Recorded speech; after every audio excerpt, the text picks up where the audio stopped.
பூமி நிலை மாறினாலும், மலைகள் நடு சமுத்திரத்தில் சாய்ந்து போனாலும் அவருடைய பிள்ளைகளாகிய நாம் பயப்பட தேவையில்லை.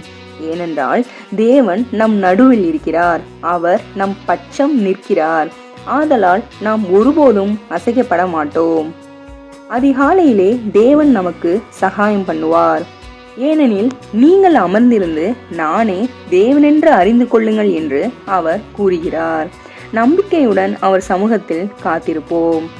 நம்முடைய வாழ்க்கையில் எது நடந்தாலும் தேவன் நம்மோடு இருக்கிறார். எனவே நாம் பயப்பட தேவையில்லை.